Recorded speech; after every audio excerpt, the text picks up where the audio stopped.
So in today's video, I'm going to give you guys a really quick update on what's been going on with my do-it-yourself backyard swimming pond. You guys know that it was back August 2020 that I built this, only 9 months ago, so there's not a tremendous amount to update, but today I'm going to show you what's new, what's changed, what's to come.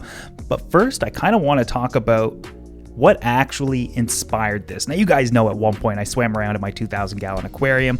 You know, this is something I've always wanted to do, and I think a lot of aquarium hobbyists dream of being able to do that. And I got to admit, it's a tremendous amount of fun. But what I've really enjoyed also doing was getting to swim with and finding wild stingrays, or snorkeling with sharks, or, you know, getting to swim around and discover some wild cichlids and see what their habitat looks like.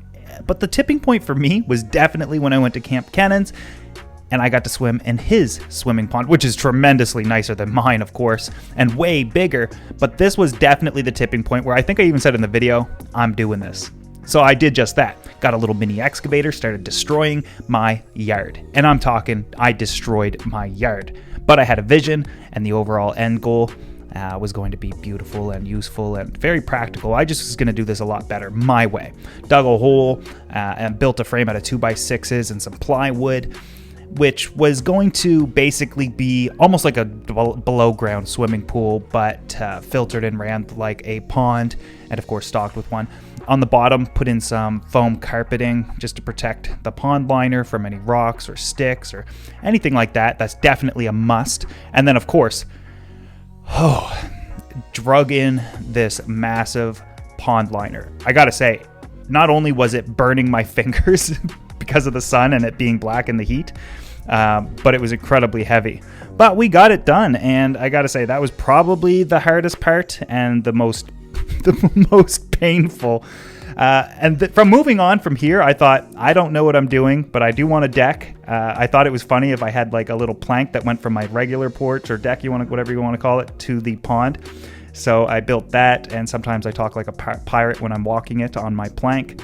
And from here, I had no clue what else I was going to do. I didn't really have much of a plan. I was just kind of winging it, but you get to do that when wood is a regular cost.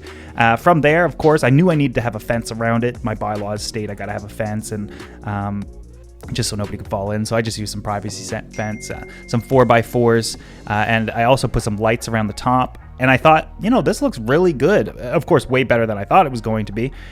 But this season, I thought, you know, I'm going to make it far more natural looking and far more outdoorsy feeling, I guess.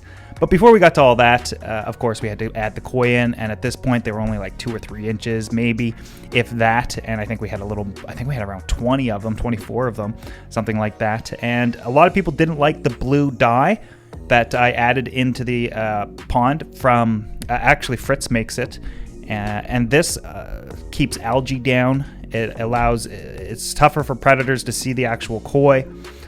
And of course, they are out far more often, I found, just because of that added security. After the winter passed, well, time to clean it up and get some things done to it. It was a bit of a mess, but we were able to clean it, and I knew we were going to start making some changes here. The koi made it through the winter, no problem whatsoever, but they didn't really put on any size because, of course, we're not feeding them. So they were almost identical in size as to when I got them. However, it felt like they were bigger. They just weren't. From there, well, first and foremost, my grass grew back, which was beautiful and nice to see finally. I added some flowers and a waterfall and some privacy fencing. It added a new ladder. And I'm doing this all in between literally building and planning out a public aquarium. So a lot of my time is just so restrictive right now, but I do feel we're still getting a lot done on the pond and doing other things and, you know, truly enjoying it. But I think that, remember the waterfall from the 2,000 gallon? Added that to it. I shut it off so we could try to see the fish and get the koi to come out a little bit more, but I was so restrictive on time. I tried to do this yesterday, but of course it was pouring rain out, and I mean all the rain was falling all at once. I don't know if we'll get rain anymore for the next 5 years because it all came down yesterday. And started to overflow the pond, but that just overflows through the filter, so it's not that big of a deal. You'll also notice that there's like a heater there now. Well, there's that metal box. That's technically a propane heater that I'm going to use maybe in September to see if I can prolong the season, because last year it seemed like, well, of course we built this in August, but it was like 2 days later, it felt like 2 months later, that the pond was no longer usable and I had to start winterizing everybody. And so we'll give that a shot, but I just don't think it's going to have too much of an impact. The pond is 16 feet long, 8 feet wide, 6 feet deep, and holds around 5,000 gallons. But we do have a problem with the koi. They're not that big. Oh, you know what we should do is kind of talk about how this aquarium's actually run. This is a pond, I guess. You'll notice in the back, though, I also built a fire pit. That's been nice. I was going to build out the deck even further, but the cost of wood, I could literally almost buy another house instead of building a deck. So I was like, well, I do want a fireplace again, so built that out. And it's really nice, especially at nighttime. You have a fire, the lights are going and whatnot. As for filtration and maintenance and stuff, so that's where some people don't like how I set it up versus I really like it, because I don't want to spend all day, every day working on this pond. I want to be able to actually enjoy it, do a couple little things, maybe top it off, but I don't want to spend every day cleaning it. So we do have some hidden doors that you guys will remember, and underneath there is the weir or overflow that's built into the side, and that goes to a canister filter that allows for ultraviolet sterilization of the water. It also has mechanical and biological filtration, and we have 2 of these. One of them is built into the pond properly, and the maintenance that I do here is really simple. Is I just pull out this mesh net that catches all the leaves or whatever might be building up in the pond, and it skims it off, dump it out. And the other one is actually on the outside of the pond. Now, I was going to build this into the other side of the pond, and I already have like a trap door there and whatnot, which is accessible from both sides, but I decided this is way better. All I have to do is turn the valve, and you know, these are like little squeegees that scrub the brushes on the inside, the sponges on the inside, and I wait till the water runs clear, and then I close the valve, and that's it. That's my maintenance and nothing else.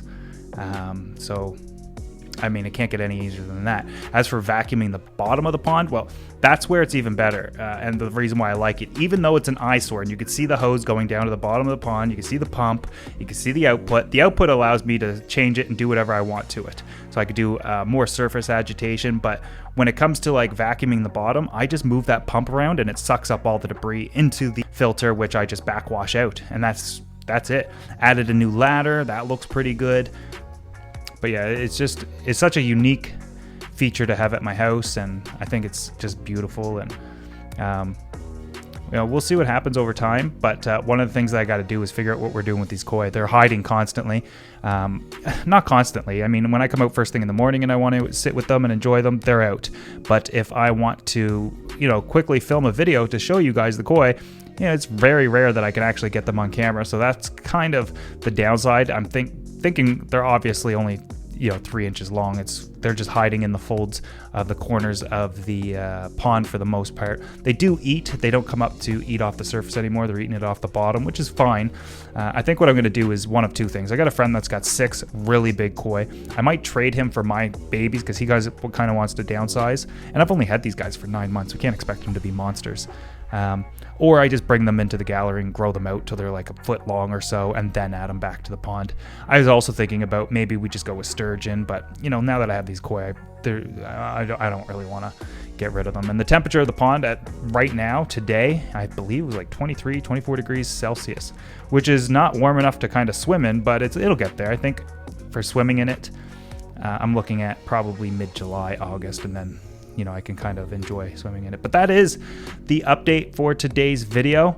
Hope you guys enjoyed it and maybe got inspired. Maybe you want to do this yourself. It looks like a lot of work, but like I said, in the first season, I just did the groundwork, got a lot of the stuff, the basic things completed.